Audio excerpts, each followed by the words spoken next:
طاہر گورا کے شو بلا تکلف میں میں حلیمہ سعدیہ آپ سب کو خوش آمدید کہتی ہوں۔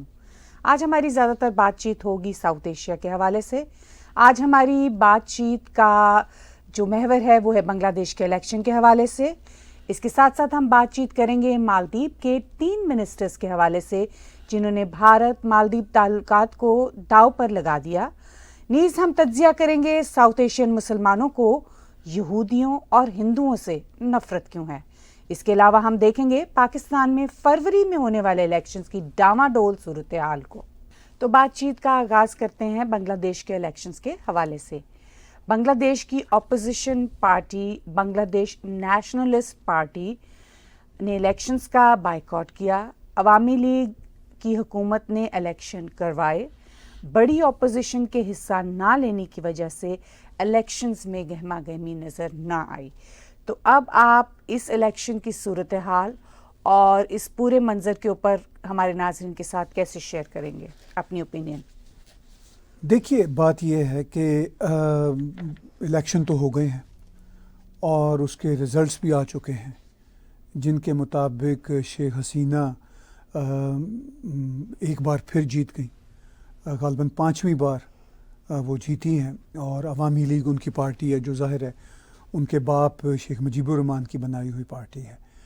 تو گہما گہمی تو نظر نہیں آئی، چونکہ بنگلہ دیش نیشنلسٹ پارٹی BNP جس کو کہا جاتا ہے، جس کو لیڈ کیا خالدہ ضیاء نے ایک زمانے میں، 2 بار وہ پرائم منسٹر رہی تھیں، تو وہ بہرحال الیکشن میں اس نے حصہ نہیں لیا، اور انہوں نے کہا کہ جی کریک ڈاؤن کیا تھا ہمارے خلاف اور ہم الیکشن میں حصہ نہیں لیں گے۔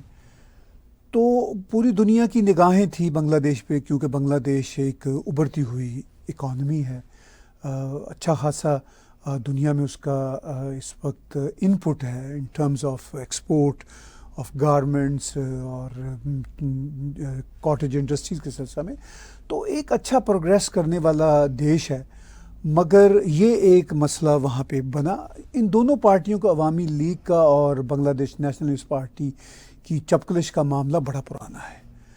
شیخ حسینہ نے تو یہاں تک کہا بات چیت کرتے ہوئے کہ یہ ایک دہشت گرد پارٹی ہے۔ تو بہرحال بنگلہ دیش میں جمہوریت کی صورتحال اچھی ہے جنرلی، کئی بار مارشل لا بھی آیا 1971 میں، یہ ملک بنا تھا پاکستان سے الگ ہو کے۔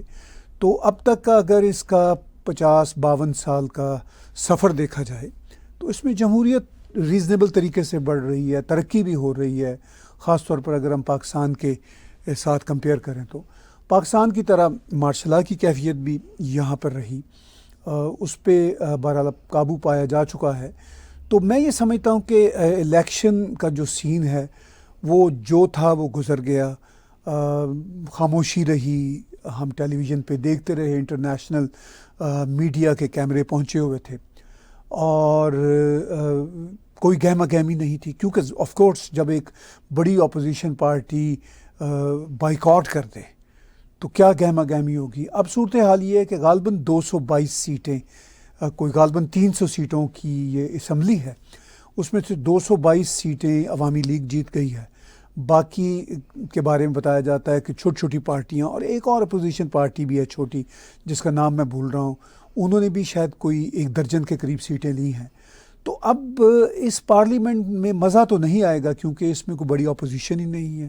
عوامی لیگ اگر الیکشن میں حصہ لیتی تو اچھی بات تھی، ایک پھر ہم کہہ سکتے تھے گہما گہمی کی صورت ہے، لیکن گہما گہمی کی کوئی صورت نہیں رہی۔ بہرحال الیکشن ہو چکے ہیں، شیخ حسینہ دوبارہ پرائم منسٹر بن چکی ہیں، ان کی پارٹی جیسے تیسے بھی الیکشن ہوئے ہیں وہ جیت کے اقتدار میں آ چکی ہے۔ چلیے، شیخ حسینہ نے اپوزیشن پارٹی کو دہشت گرد پارٹی کہا ہے، آپ اس الزام پر کیسے تبصرہ کریں گے؟ اور دوسری طرف صورتحال یہ ہے کہ پاکستان میں عمران خان کی پارٹی کو ریاست نے دہشت گرد پارٹی کہہ دیا ہے، تو آپ ساؤتھ ایشیا میں ان تمام الزامات کے ساتھ جمہوری صورتحال کو کیسے دیکھتے ہیں؟ دیکھیے بات یہ ہے کہ جیسا میں نے ابھی پیچھے ذکر کیا کہ شیخ حسینہ سے جب پوچھا گیا کہ آپ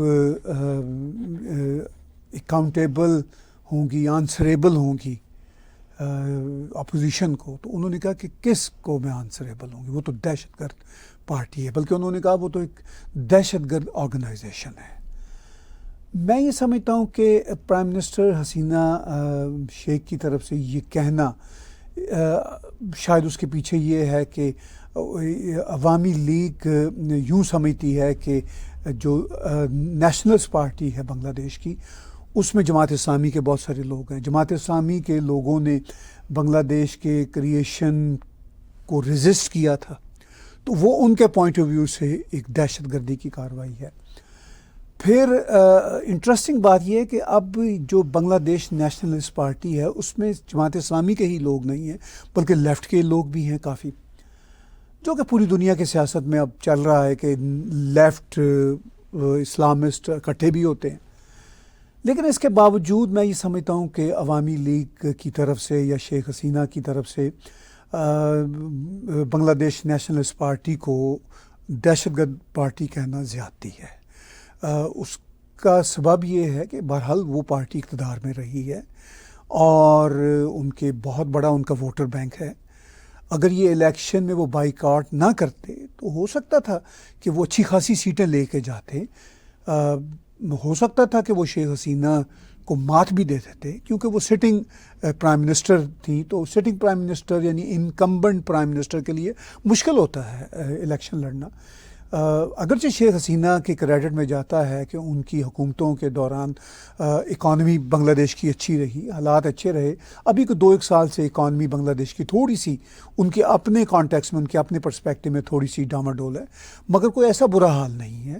بنگلہ دیش ایک ڈیولپنگ نیشنز میں ایک اچھا ملک دیکھا جاتا ہے، لیکن ان کا دہشت گرد کہنا یہ تھوڑی میرا خیال ہے زیادتی والی بات ہے۔ آپ نے پاکستان کی بات کی، عمران خان کی پارٹی کو بھی پاکستان کی جو ریاست ہے وہ دبے لفظوں میں بھی اور کہیں کھل کے بھی دہشت گرد قرار دیتی رہتی ہے، لیکن ان پہ کوئی ایز سچ ابھی تک بین نہیں ہے عمران خان کی پارٹی پہ۔ تو اب جو آپ کا ایک تیسرا جڑا ہوا سوال ہے کہ ساؤتھ ایشیا میں جمہوریت کا مستقبل کیا ہے، کیا ساؤتھ ایشیا میں جمہوریت کا مستقبل خطرے میں ہے؟ تو دیکھیے، ساؤتھ ایشیا کا جو سب سے بڑا ملک ہے بھارت ہے۔ بھارت میں تو ڈیموکریسی بہت اچھے طریقے سے چل رہی ہے، بڑی نوائزی ہے، بڑی مشکل ہے ڈیموکریسی بھارت میں، لیکن میں داد دیتا ہوں وہاں کے سبھی پولیٹیشنز کو کہ وہ اس کو لڑتے بھی رہتے ہیں جو ڈیموکریسی کا حصہ ہے، مگر اس کے ساتھ ساتھ وہ بھارت کی ڈیموکریسی کو آگے لے کے چل رہے ہیں، کیونکہ بھارت میں اگر یہ پاور ہنگری والا معاملہ اگر شدت اختیار کر جائے تو وہ 1.4 بلین لوگوں کا ملک ہے، تو وہاں تو کیوس بن جائے گا۔ وہاں پہ دیکھیے، پوری دنیا کی طرح پولیٹیکل پارٹیز میں، بھارت کی پولیٹیکل پارٹیز میں بھی پاور جو اسٹرگل چلتی ہے وہ نیچرل ہے، وہ پالیٹکس کا حصہ ہے، مگر وہ اس حد تک نہیں جاتی کہ لوگ ایک دوسرے کو، یعنی پولیٹیکل پارٹیز ایک دوسرے کے گلے کاٹتی پھریں یا اننیسیسریلی لوگوں کو جیلوں میں ڈال دیا جائے۔ بھارت میں ایسی سچویشن بہت کم دیکھنے کو ملی ہے۔ اندرا گاندھی کے ایمرجنسی کے دور کے آس پاس کوئی تھوڑی سی ایسی سچویشن تھی، otherwise prime minister Narendra Modi کی 2 سرکاریں، اب دوسری سرکار ختم ہونے والی ہے اور لگتا ہے کہ تیسری سرکار بنانے میں وہ کامیاب ہو جائیں گے۔ ان کے خلاف جو اپوزیشن ہے وہ ہر طرح کے ہتھ کنڈے برتتی ہے، مگر اس لیول پہ کبھی بھی بات نہیں جاتی جس لیول پہ پاکستان میں جاتی ہے، بنگلہ دیش میں ہمیں نظر آئی۔ جنرلی انڈیا کے اندر جتنے پولیٹیشینز ہیں ان کو اپنے ملک کی سب سے زیادہ امپورٹنس جو ہوتی ہے وہ ملک کے انٹرسٹ کے اوپر ہوتی ہے، جو اب وہ کھل کے کہنا بھی نہیں وہ ہوتی ہے، کچھ کی نہیں بھی ہوتی اپنے وہ پاور پالیٹکس میں، وہ بعض وقت ملک کے انٹرسٹ بھول بھی جاتے ہیں۔ یہ ہم امریکہ میں بھی دیکھتے ہیں، یہ ہم کینیڈا میں بھی دیکھتے ہیں، یہ جمہوریت کا یا پاور پالیٹکس کا ایک حصہ سا بن گیا ہوا ہے۔ مگر بھارت کے اندر ڈیموکریسی میچور ہے، اتنی میچور ہے کہ وہاں پہ ڈیموکریسی کے تحت چلنے والے سارے ادارے فنکشنل ہیں۔ یہ بڑی امپورٹنٹ بات ہے۔ اب بڑا مشکل ہے بھارت میں کہ پرائم منسٹر نریندر مودی کو اس طرح کی کوشش کریں کہ پولیس کے ذریعے یا پیراملٹری کے ذریعے، جس طرح ہم نے بنگلہ دیش میں اپوزیشن کا آپریشن دیکھا، اکتوبر میں وہاں پہ پروٹیسٹ ہوئے تھے بنگلہ دیش میں، ہے وہ پروٹیسٹ بھی اوور دا بورڈ تھے، اس کے بعد بہت کریک ڈاؤن ہوا، لیکن بھارت میں فارمرز پروٹیسٹ ہوئے، بہت کچھ واقعات ہم نے دیکھے ہیں پرائم منسٹر نریندر مودی کے 9-10 سال میں، مگر کبھی اس طرح کا کریک ڈاؤن نہیں ہوا۔ اس کی وجہ سے جمہوریت چل رہی ہے۔ اچھا، پاکستان میں بھی جو ہے سچویشن بڑی ہی والیٹائل ہے، جیسا آپ نے ذکر کیا، prime minister former prime minister Imran Khan اور ان کی پارٹی کے خلاف جو اب ریاست کا ایک نیریٹو ہے، حالانکہ ان کی پارٹی اور وہ خود اسی ریاستی ڈھانچے یعنی اسٹیبلشمنٹ کے سب سے بڑے وہ چہیتے ہوتے تھے، لیکن آج کل وہ 9 مئی 2023 کے واقعہ کے بعد ایک سارٹ آف دہشت گرد کے طور پر ان کی پارٹی کو دیکھا جا رہا ہے۔ کن کی نگاہوں میں؟ اسٹیبلشمنٹ کی نگاہوں میں۔ عمران خان کے سپورٹر کافی بڑی پرسنٹیج میں ہے۔ میں عمران خان کی پالیٹکس اور ان کے سٹائل سے بالکل ایگری نہیں کرتا، لیکن یہ ریالٹی بھی ہے، ہمیں کینیڈا میں بیٹھ کے بھی محسوس ہوتا ہے کہ عمران خان کی گراؤنڈ پہ بہت بڑی سپورٹ ہے۔ اب عمران خان یا ان کی پارٹی کو دہشت گرد جماعت کہہ دینا، اگرچہ پاکستان میں ایسا ابھی تک کھل کے نہیں کہا جا رہا، کبھی کہتے ہیں، کبھی چپ ہو جاتے ہیں، پھر جب کبھی کریک ڈاؤن ہوتا ہے تو وہ الگ صورتحال ہوتی ہے۔ لیکن بنیادی جو آپ کا سوال ہے کہ جمہوریت کا مستقبل ساؤتھ ایشیا میں، تو میں نہیں سمجھتا کہ ایون جمہوریت کا مستقبل بنگلہ دیش میں بھی کوئی بہت خطرناک ہے۔ یہ ایک سمجھیے ٹرانزٹ سچویشن ہے، یہ ایک عبوری سا زمانہ ہے، یہ گزر جائے گا۔ ہاں، پاکستان میں جمہوریت کا مستقبل ضرور خطرے میں تھا، ہے اور شاید رہے گا، وہ ان کے مائنڈ سیٹ کی وجہ سے۔ Process, democracy is a process, اور اس پروسیس میں سے جیسے آپ نے کہا کہ انڈیا بہت پریویلیج رہا ہے کہ انڈیا میں ہمیشہ ڈیموکریسی بہت لمبے عرصے تک رہی، جس کی وجہ آپ سے بلکہ میں یہ بھی سوال کرنا چاہتی ہوں کہ اس کی وجہ روایت پسندی ہے یا اس کی وجہ جو ہے وہ انسٹیٹیوشنل رسپیکٹ کا ہونا ہے، یعنی اویئرنیس ہے یا روایت پسندی ہے؟ نہیں، روایت پسندی کا تو اس سے کوئی تعلق نہیں، اویئرنیس سے اس کا تعلق ہے، اور اس کے ساتھ ساتھ بھارت کے جو انسٹیٹیوشنز ہیں وہ بڑے فنکشنل ہیں، ان کو کام کرنے دیا جاتا ہے۔ وہ اب اتنے اسٹرانگ انسٹیٹیوشنز کہ اگر پولیٹیکل پارٹیز چاہیں بھی ان کو کرپٹ کرنا تو وہ کر نہیں پائیں گے۔ ہم نے ماضی میں دیکھا، جیسے میں نے ایمرجنسی اندرا گاندھی کے زمانے کی ایک مثال دی، اس کو ایمرجنسی کے ایکٹ کو وہ واحد ایک بیچ میں رکھنا ہے 47 سے اب تک تھوڑے عرصے کے لیے، جس نے ڈیموکریسی کو تھوڑا سا ڈاماڈول کرنے کی کوشش کی بہت تھوڑے عرصے کے لیے، اور بھارت کے انسٹیٹیوشنز نے اس کوشش کو قطعی پسند نہیں کیا۔ تو بھارت کے انسٹیٹیوشنز جو ہیں، ڈیموکریسی کے انسٹیٹیوشن ہوں، بیوروکریسی کے ہوں، جوڈیشری کے ہوں، آرمی کے ہوں، وہ سب اپنی اپنی حدود کے اندر رہتے ہیں، اپنا کام کرنا جانتے ہیں، نہ دوسرے کی حد میں داخل ہوتے ہیں اور نہ دوسرے کو اپنی حد میں داخل ہونے دیتے ہیں۔ تو یہ ایک بہت بڑھیا ہے بھارت کی جو ڈیموکریسی ہے۔ سم ٹائم مجھے امریکہ، ایون کینیڈا کے جو ایشوز ہیں ان سے بھی بڑی مضبوط دکھتی ہے، کیونکہ اتنی بڑی پاپولیشن کے ساتھ، اتنے ایشوز کے ساتھ، اتنی ڈائیورس ایشوز اور ڈائیورس لوگوں کے ساتھ چل رہا ہے، بڑا اچھا۔ چلیے اب ہم پاکستان کی طرف آتے ہیں۔ پاکستان میں فروری 2024 کو ہونے والے الیکشنز کا مستقبل پھر ڈاواڈول ہے، جو کہ کتنے عرصے سے یہی سلسلہ چلا آ رہا ہے۔ تو اب کی بار اس کی کوئی خاص وجہ آپ کو سمجھ میں آتی ہے؟ اور اس کے ساتھ ساتھ پاکستان کی سپریم کورٹ نے سیاست دانوں کی تاحیات نااہلیت والا فیصلہ مسترد کر دیا ہے۔ اب آپ اس فیصلے پر تبصرہ کیجئے کہ پہلے تو یہ فیصلہ جو ہے یہ ہونا، اور پھر اس کے بعد اس کا اس موقع کے اوپر مسترد کیا جانا، اس سے آپ کیا مراد لیتے ہیں؟ دیکھیے، تینوں باتیں بڑی امپورٹنٹ ہیں جو آپ نے کی۔ پہلی بات تو پاکستان میں جو فروری میں اینٹیسپیٹ کیے جا رہے ہیں، اب میں یہی کہوں گا کہ اینٹیسپیٹ کیے جا رہے ہیں۔ پہلے کوئی 2-3 ہفتے پہلے لگتا تھا کہ شاید یہ ہو ہی جائے، لیکن اب لگتا ہے کہ بہت ساری پارٹیاں بھی کہہ رہی ہیں دبے لفظوں میں کہیں اور کہیں کھل کے کہ جی الیکشن ملتوی کر دیے جائیں۔ حالانکہ یہ جو کیئر ٹیکر گورنمنٹ ہے ان کا کام تھا کہ 90 دن کے اندر الیکشن کراتی اور چلی جاتی. 90 دن تو آلریڈی گزر چکے ہیں. اب الیکشن کی جو تاریخ ہے 8 فروری ہے. اب جو پاکستان کے پولیٹیکل حالات ہیں جو ہم پاکستان سے سن رہے ہیں خبریں جو تجزیے وہاں سے آ رہے ہیں وہ یہ بتاتے ہیں کہ شاید کسی بھی پولیٹیکل پارٹی کو سوٹ نہیں کر رہا کہ یہ 8 فروری کو ہو جائے الیکشن. یہاں تک سنا کہ مولانا فضل الرحمان جو عمران خان کی پارٹی کے خلاف ایک بڑی ٹکر ہیں خیبر پختونخوا کے صوبے میں جہاں پہ عمران خان کی پارٹی کو کافی اسٹرانگ ہولڈ ہے. مولانا فضل الرحمان کی پارٹی کے کچھ لوگوں کی طرف سے بھی اشارے آئے ہیں کہ جناب یہ الیکشن پوسٹ پون کر دیا جائے, سیکیورٹی کی صورتحال ہمارے صوبے میں اچھی نہیں اور سردی بہت بڑھ رہی ہے. تو اس طرح کے بہانے. ابھی پچھلے ہفتے پاکستان کے سینٹ میں کورم بھی پورا نہیں تھا, صرف 14 سینیٹر غالباً تھے. وہاں پہ ایک قرارداد نما بل پیش ہوا یا قرارداد پیش ہوئی کہ جی الیکشن کو ملتوی کر دیا جائے. وہاں پہ پیپلز پارٹی کے بھی 1-2 سینیٹر تھے, پی ٹی آئی کے سینیٹر بھی تھے, وہ بھی نہیں بولے اس کے خلاف. اچھا, پھر جو پاکستان میں پاور جو سٹرگل ہے یا یہ جو رسا کشی ہے یا پاور ہنگر جو ہے اس میں وہاں کے مبصرین یہ کہہ رہے ہیں کہ نواز شریف پاکستان آئے تھے لندن سے, کچھ اس طرح کی ڈیل جو ان کی انڈرسٹینڈنگ چلی, ڈیل نہ کہیے تو انڈرسٹینڈنگ کہہ لیتے ہیں, فوج کے ساتھ ہوئی کہ ان کو صاف ہموار راستہ ملے گا, چونکہ ان کے ساتھ واقعی زیادتی ہوئی تھی 2017-2018 میں.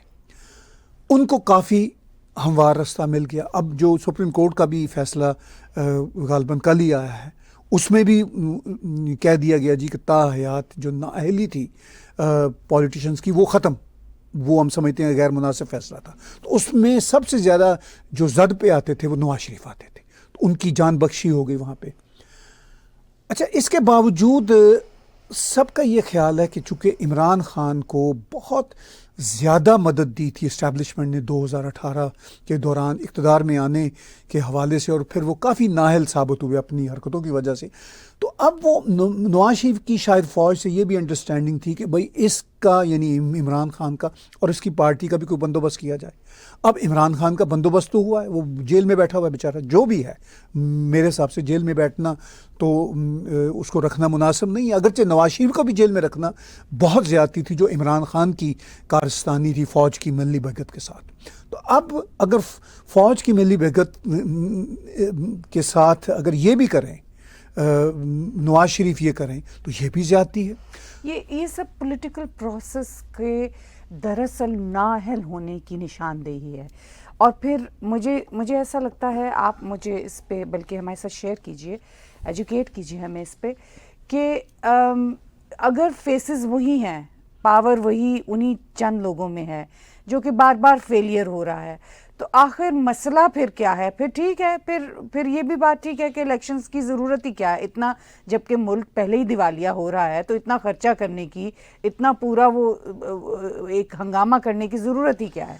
دیکھیے, فیسز سے کوئی فرق نہیں پڑتا, فیسز بلا شبہ وہی رہے ہیں, پوری دنیا میں ایسا ہوتا ہے. ہم جو بائیڈن کو دیکھ رہے ہیں, جو بائیڈن پالیٹکس میں میرے خیال کو 47+ ایئر سے ہیں, تو مطلب کبھی وہ وائس پریزیڈنٹ رہے ہیں, سینیٹر رہے ہیں, آج پریزیڈنٹ ہیں, کل کیا ہوں گے ہمیں پتہ نہیں.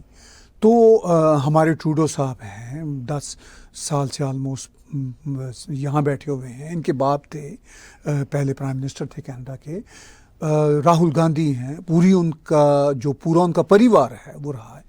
اصل بات اہلیت کی ہے اور پروسیس کی ہے. پاکستان میں مجھے کوئی مسئلہ نہیں ہے, نواز شریف ہی رہیں, شہباز شریف رہیں, ان کے بچے رہیں, زرداری صاحب ہوں, ان کا بیٹا ہو, اہلیت تو ہو. اچھا, اب دیکھیے نواز شریف کے حوالے سے مجھے اتنا اندازہ ہے کہ انہوں نے سیکھا ہے, ان میں کافی اہلیت آئی ہے, بھلے سے ان کی فیملی کے اندر وہ والی ابھی اہلیت نہ آئی ہو. اب دیکھیے پوری دنیا کی ڈیموکریسی ایسی ہے, آپ نیپال دیکھ لیجئے, آپ کوئی بھی دیش اٹھا کے دیکھ لیجئے, 19-20 کے فرق کے ساتھ فیملیز یا جو پولیٹیکل لیگیسی رکھنے والے خاندان ہوتے ہیں وہ چند ایک ہوتے ہیں, لیکن ایٹ لیسٹ گڈ گورننس تو ہو نا. ہم یہ عرب ملکوں میں دیکھتے ہیں, وہاں تو خیر ڈیموکریسی نہیں ہے, لیکن وہ خاندان تو ایک ہی ہیں, لیکن وہ مطلب سعودی عرب ہو, UAE ہو, وہ ان ملکوں کو اچھے طریقے سے چلا رہے ہیں. آگے لے کے جا رہے ہیں. کچھ نہ کچھ بہتری ہونی ہاں کچھ نہ کچھ نہیں بلکہ بہت زیادہ بہتری آپ لوگ ایکسپیکٹ کرتے ہیں. ان پٹ ہونی بہت ضروری ہے. بہت ضروری. یعنی جو بھی پاور میں آتا ہے regardless of the flaws, regardless of the challenges, آپ کا عوام کے لیے ان پٹ کیا ہے, شاید یہ بہت امپورٹنٹ فیکٹر ہے. یہ بھی بڑا امپورٹنٹ فیکٹر ہے. پھر اہلیت ہو, جیسا میں نے کہا. اب پاکستان میں پرابلم یہ ہے کہ وہ پیور پاور ہنگری والا معاملہ ہے, پاور سٹرگل ہے, اور اس میں ایک خوف بھی ہے, بہت بڑا خوف ہوتا ہے. اب دیکھیے عمران خان جب اقتدار میں تھے تو انہوں نے اپوزیشن کو بری طرح کرش کیا. پیپلز پارٹی ہو ان کے ساتھ زیادتیاں کی, مسلم لیگ نواز کے ساتھ زیادتیاں کی, آلدو انہوں نے یہ سب زیادتیاں اپنی مرضی سے بھی کی اور فوج کو خوش کرنے کے لیے بھی کی. فوج چاہتی تھی ایسا. اب فوج چاہتی ہے کہ عمران خان اور ان کی پارٹی کے ساتھ زیادتی ہو. اب وہ ہو رہا ہے. اب فیئر یہی ہے کہ بھئی جو کل کلاں کو جس کی پکی گورنمنٹ بنے گی, چاہے وہ پکی گورنمنٹ سال کے لیے ہو یا 2 سال کے لیے ہو, وہ بھی پھر جس کی بھی ہوگی وہ اپنے اوپوننٹس کے ساتھ زیادتیاں کرے گی, جیل میں ڈالے گی, نیب میں مقدمات بنائے گی. جس طرح اب عمران خان کو 150 سے زیادہ مقدمے ڈیل کرنے پڑ رہے ہیں. تو یہ جو انہوں نے میڈیسن بنائی ہے پاکستان کے پولیٹیشنز نے فوج کے ساتھ مل کے, یہ پھر ان کو خود ٹیسٹ کرنی پڑتی ہے. یہ میڈیسن سے زیادہ مجھے لگتا ہے کہ انہوں نے ایک یہ ڈیلیما ہے, دس از پاور ڈیلیما, کہ آپ نے آپس میں ہی, یعنی آپ کو ورلڈ کے اوپر سٹیج کی تو کیا وہ ہوگی پرواہ, آپ نے اپنے گھر کے اندر ہی ایسی سچویشن کر دی ہے کہ کوئی اوپر نکل ہی نہ سکے. یعنی اب کسی کو کوئی خطرہ نہیں کیونکہ ہر کسی کو ہر ایک سے خطرہ ہے. اب مسئلہ کوئی نہیں ہے کیونکہ ہر کوئی مسئلے کا شکار ہے. یعنی پاور ہنگر کے ساتھ ساتھ مجھے لگتا ہے کہ یہ ایک ایٹیٹیوڈ ڈیموکریسی کے اگینسٹ یہ بالکل پروسیس جا رہا ہے جس میں ہوپ لیسنس زیادہ لگتی ہے. آپ کیا کہیں گے اس پہ؟ ہوپ لیسنس تو ہے ہی ہے. اس کے ساتھ ساتھ پاکستان کے پولیٹیشنز کا معاملہ یہ کہ بڑے شارٹ سائٹڈ ہیں, ایک دو کو چھوڑ کے. زرداری صاحب سمجھتے ہیں چیزوں کو, مگر وہ بھی جو آپ نے بات کی کہ وہ بھی انٹرنیشنل سین کی کوئی بات نہیں سوچ سکتے, چونکہ پہلے تو اپنی کرسی پکی ہو, اس خوف کے جال سے باہر آئیں کہ بھئی کل کلاں کو پھر اوپوننٹ آ گیا تو اس نے جیلوں میں ڈال دینا ہے. تو ورنہ مطلب زرداری صاحب کی سیاست سے میں ایگری نہ بھی کرتا ہوں تو وہ دنیا کو بھی سمجھتے ہیں, پاکستان کی سیاست کو بھی سمجھتے ہیں. نواز شریف بہت میچور ہو چکے ہیں, شہباز شریف بھی چیزوں کو سمجھتے ہیں, لیکن وہاں پہ ایسی وہ کھینچا تانی ہے, کوئی بہادر رویہ ہی نہیں بنتا. ہاں مطلب نواز شریف نے کئی بہادری کے اقدامات کیے, چیلنج کیا فوج کو, نتیجہ یہ ہوا کہ یا جیل میں گئے یا ملک سے باہر بھاگنا پڑا. اب یہ میرا خیال ہے پاکستان کی اسٹیبلشمنٹ کو, ٹاپ بیوروکریٹس کو اور ٹاپ پولیٹیشنز کو بیٹھ کر سوچنا ہوگا کہ کیا وہ پاکستان کو اسی میوزیکل چیئر میں ہی آگے لے کر جاتے رہیں, دیکھنا چاہتے ہیں یا پھر اس کو ٹھیک کرنا چاہتے ہیں. کیونکہ اب جو پاکستان کے سوشل, پولیٹیکل, اکنامک حالات ہو چکے ہیں وہ مزید ان کو چھوٹ دینے کے لیے تیار نہیں ہے. تو اب یہ اگر نہیں یہ ہوش کے ناخن لیتے پاکستان کے تمام stakeholders, they all are already in trouble, they will be in more trouble. جب آپ کی انارکی کی سچویشن, پولیٹیکل انارکی اس حد تک بڑھ جائے تو فیشسٹ معاشرہ جو ہے وہ جنم لیتا ہے, جس کے اندر کے بریک ڈاؤن کا, جیسے کہتے ہیں نا کہ نروس بریک ڈاؤن, تو پولیٹیکل فیلئر دراصل nervous break down of the ریاست ہوتا ہے. چلیے اب مالدیپ کی طرف چلتے ہیں, 3 منسٹرز کے غیر ذمہ دارانہ بیانات کی طرف جنہوں نے بھارت مالدیپ تعلقات کو داؤ پر لگا دیا. ہمارے ویورز کو بتائیے کہ ان منسٹرز نے اتنی غیر ذمہ دارانہ بیانات اور اتنی غیر ذمہ دارانہ حرکت, پولیٹیکل حرکت کیوں کی؟ یہ تینوں ریلیٹیولی ینگ منسٹرز ہیں, 2 خواتین ہیں, ایک مرد ہے. ڈپٹی منسٹرز ہیں 2 خواتین, ایک غالباً کو ٹرانسپورٹیشن کے منسٹر ہیں. چھوٹا سا ملک ہے مالدیپ, جس کو ہم اردو ہندی میں مالدیپ بھی بولتے ہیں اور انگلش میں مالدیوز لکھا جاتا ہے. یہ کوئی اگر گوگل کریں تو چھوٹے چھوٹے, بہت چھوٹے چھوٹے, جو شاید 1000 کے قریب جو آئی لینڈز ہیں ان سے بنا ہوا یہ ایک چھوٹا سا ملک ہے. اس کا جو زیادہ بڑا بزنس ہے وہ ٹورزم کا ہے، اور سب سے بڑی ٹورزم جو ہے وہ بھارت سے ہوتی ہے ان کو۔ اب میں نے اس پہ بہت ریسرچ کی، ایک اس پہ میں الگ سے ولاگ بھی ریکارڈ کر رہا ہوں۔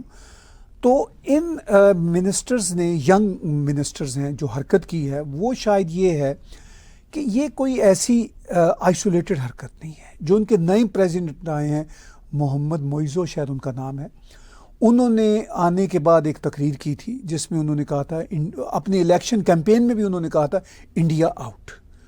تو چونکہ انڈیا کی وہاں پہ ملٹری پریزنس بڑے سالوں سے ہے، انڈیا کے پاس ہی ہے یہ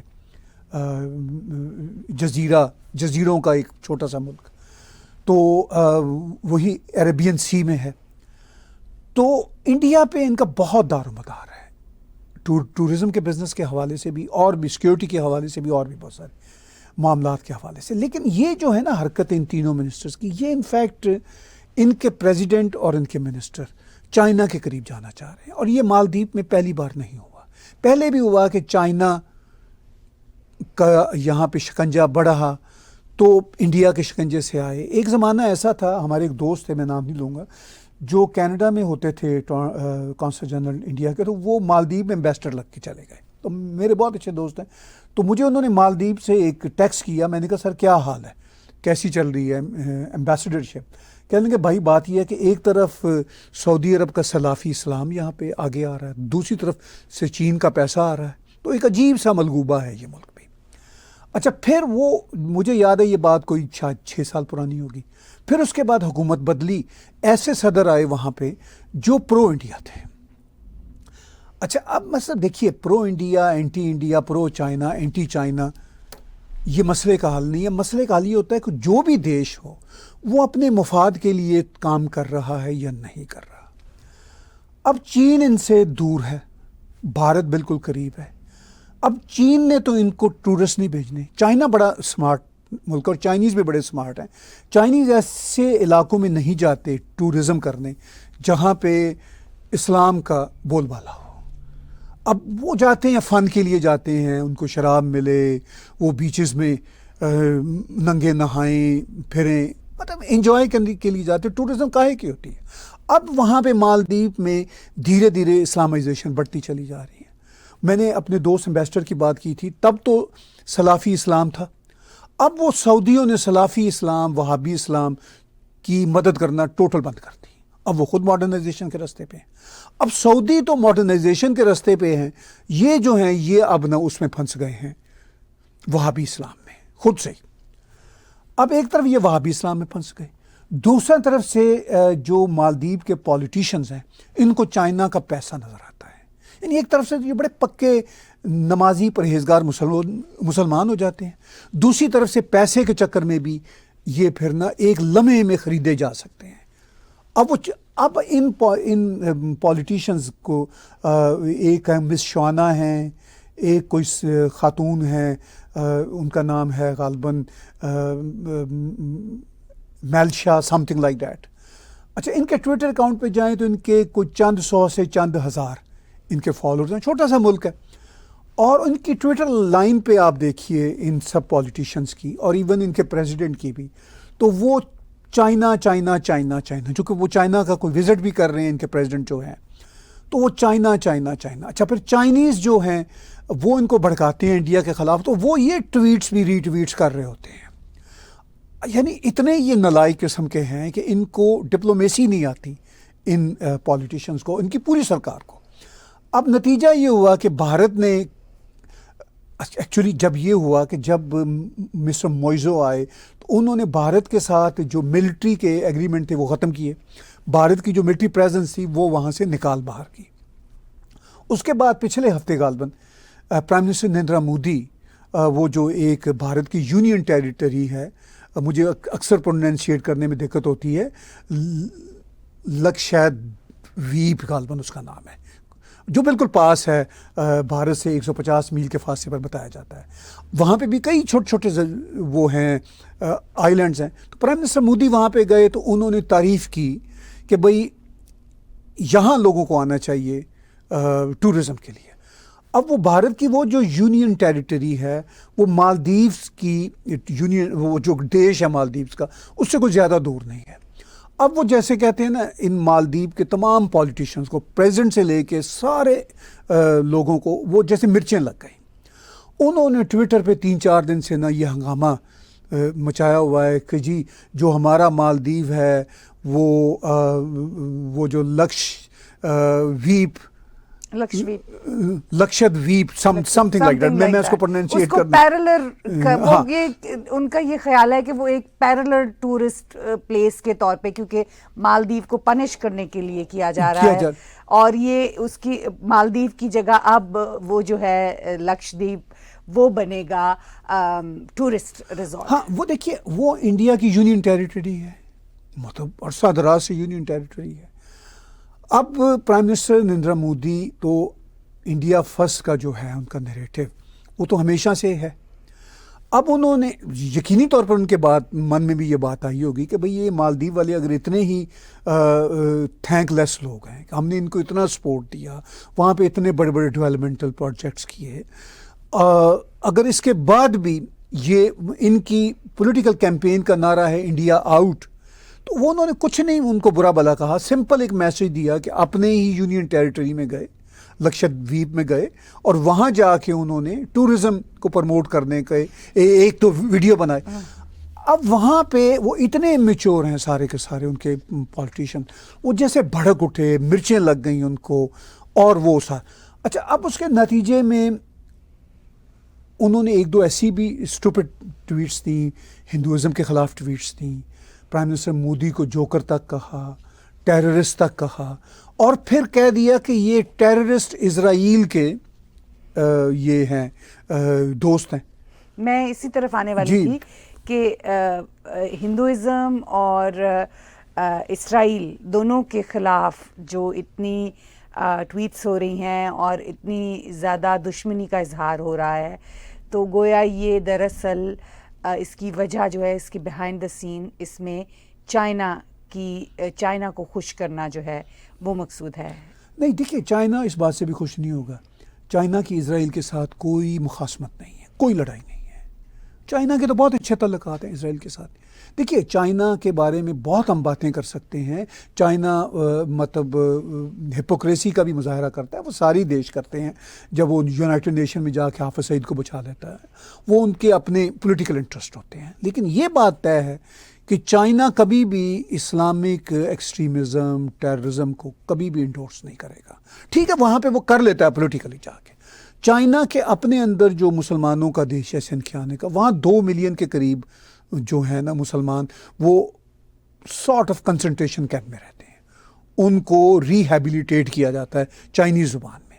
اچھا، اب یہ جو ہے 5 لاکھ لوگوں کی آبادی والا مسلمان اکثریت میں رہتے ہیں مالدیپ، جو جزیروں کا ایک ملک ہے. چائنا اور چائنیز کبھی بھی ان کے اسلام برانڈ کو پسند نہیں کریں گے دل سے. چائنیز تو یہاں کینیڈا میں جو رہتے ہیں، میں ان سے ڈیل کرتا ہوں، وہ مطلب پاکستان چائنا کی دوستی کی ہم بڑی بات کرتے ہیں، وہ پاکستانی اسلام کو سخت ناپسند کینیڈا میں رہنے والے چائنیز کرتے ہیں. دیکھیے، ویسے بھی جو ریلیجس بلیفز ہوتے ہیں، ان کے اوپر کنسنسس ہونا بہت مشکل بات ہوتی ہے. اس کا حل یہ ہوتا ہے کہ ہر ایک کو اسپیس دی جائے. تو چائنا کسی بھی ریلیجن کے اندر، کیونکہ ان کا کیمنزم بہت اسٹرانگ رہا ہے، تو وہ ہمیشہ اگینسٹ ہی رہے ہیں کسی بھی ریلیجس اسپراؤٹ کو نرچر کرنے کے. دیکھیے، وہ بات آپ کی ٹھیک ہے، وہ بات اپنی جگہ پہ. لیکن اگر ہم پریسائزلی اب اس مسئلہ کو دیکھیں، اب اس مسئلہ پہ چائنا ٹھیک ہے، ان کا جو مالدیپیوں کا جو اسلام ہے اس کو بھی تھوڑا سا وہ پرووک کر دے گا، چونکہ ان کے اسٹریٹجک انٹرسٹ ہیں سی میں. انہوں نے ٹورسٹ اپنے بھیجنے نہیں ہیں. ایک تو دور ہیں وہ ان سے بہت، دوسرا یہ ہے کہ وہ ٹورسٹ بھیج کے وہاں کرنا کیا. ان کے اپنے پاس، چائنا کے پاس بڑی اچھی زبردست ٹورسٹ ڈیسٹینیشنز ہیں، اور چائنیز زیادہ تر یورپ کی ٹورزم کو پریفر کرتے ہیں. اچھا، اب وہاں پہ ان جو مالدیوین پولیٹیشینز کا مسئلہ ہے، ان کو تو پیسہ نظر آتا ہے نا. کسی کو کوئی 10 ملین کا کوئی پروجیکٹ مل جائے گا، کوئی چائنا کے وہاں پروجیکٹ ہی لگنے ہیں نا، تو ان کو تو اس میں سے وہ پیسہ آ جائے گا.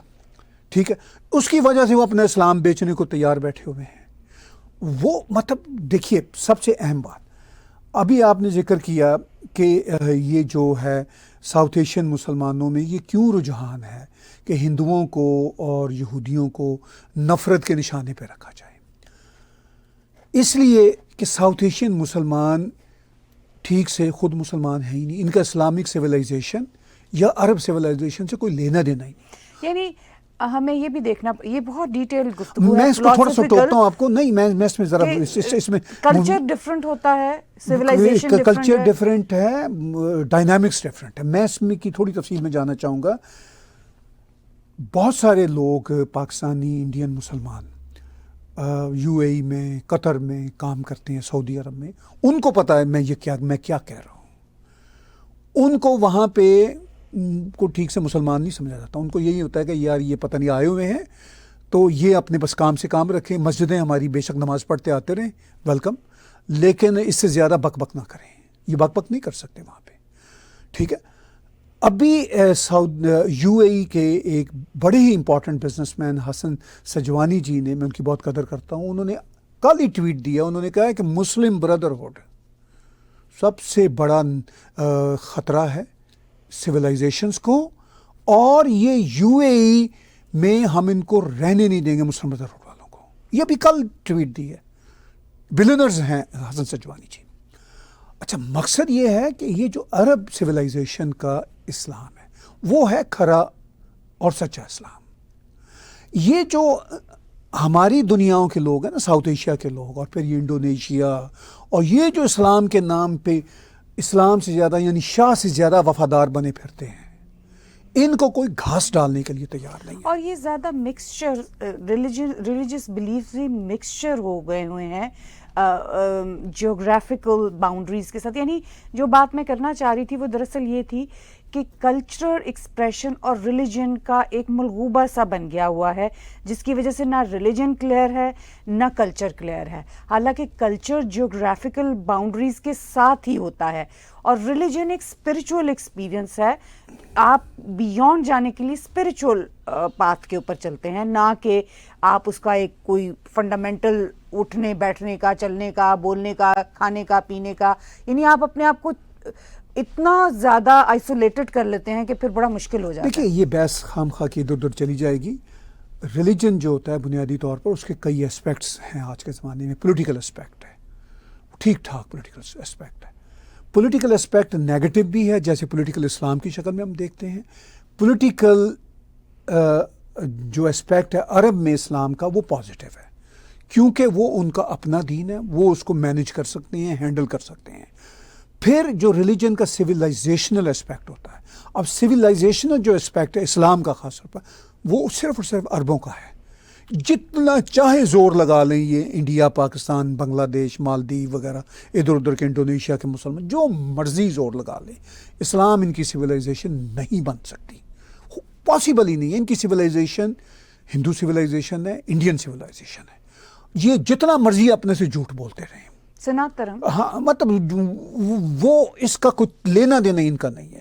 یہ میں کہتا ہوں ایک سخت ایکسپریشن ہے، یہ اپنی ٹانگیں نیچی کر لیں، سر اوپر کر لیں، یہ اسلام کی جو سویلائزیشنل جو اس کا اسپیکٹ ہے، یہ اس کو چھو نہیں سکتے.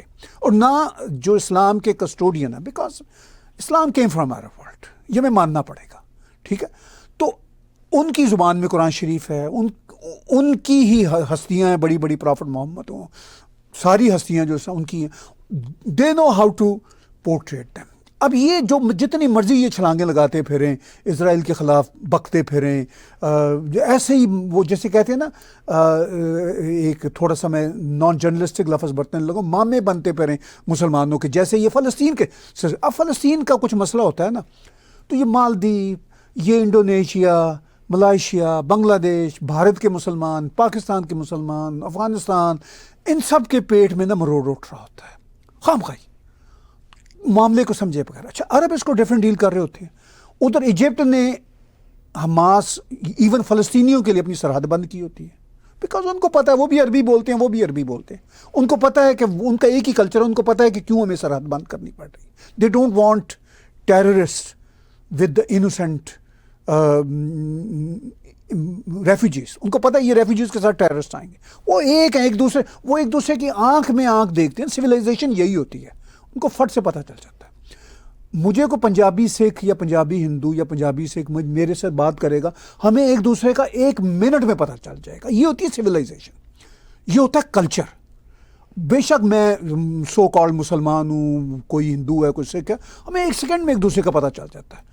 وہ جب مصری بولتا ہے نا فلسطینی سے، تو اس کو پتہ ہوتا ہے یہ کیا کہہ رہا ہے، اس کے اندر کیا ہے. UAE نے اپنی سرحدیں بند کی ہوئی ہیں ان کے لیے، سعودی عرب نے داخلہ بند کیا ہوا ہے. بھائی ان کی ایک ہی زبان ہے، وہ تھوڑا سا پبلک کنزمپشن کے لیے بیان دے دیتے ہیں کہ یار یہ نہیں ہونا چاہیے، اسرائیل نہ ہو. اندر سے میں آپ کو بتاؤں، UAE سعودی عرب کی پوری دلی خواہش ہوتی ہے کہ اسرائیل حماس کا خاتمہ اگر کل کرنے والا ہے تو آج ہی کر دے، تو ہم اس کے شکر گزار ہوں گے، because they know each other very well. اچھا ان کو یہ نہ چھلانگیں لگائی جا رہے ہوتے ہیں بیٹھے ہوئے وہاں پہ مالدیو میں، ایک ایسا جزیرہ کہ اگر یہ زیادہ چھلانگ لگا دیں تو یہ سمندر میں گر جائیں گے، چھوٹے چھوٹے وہ ایسی چھلانگیں لگائی جا رہی ہیں. تو یہ جو ان کی نفرتیں ہیں نا ہندوؤں کے خلاف، یہودیوں کے خلاف، پتہ نہیں یہ کہاں سے آئی ہیں. یہ خود ہندوؤں کی اولاد ہیں، جیسے میں ہوں، جیسے ہم سب ہیں جو بھی ساؤتھ ایشیا سے، اور ہمیں اس پہ فخر کرنا چاہیے. لیکن یہ اپنے ہی خون کے خلاف، اپنے ہی آباء و اجداد کے خلاف بکتے پھر رہے ہوتے ہیں، ان کے چکر میں جو ان کو گلے لگانے کے لیے بھی تیار نہیں ہے. آج کے بلا تکلف تبصروں کا بہت بہت شکریہ. آج کا بلا تکلف شو طاہر اسلم گورا اور میرے ساتھ دیکھنے کا بہت بہت شکریہ. آپ ہمارے ٹیگ ٹی وی چینل کو سبسکرائب کیجئے اور ہمارے اسی چینل پہ موجود ڈونیٹ کے بٹن کو کلک کر کے آپ ہمیں پے پال، پیٹریون یا کریڈٹ کارڈ کے ذریعے ڈونیٹ کر سکتے ہیں.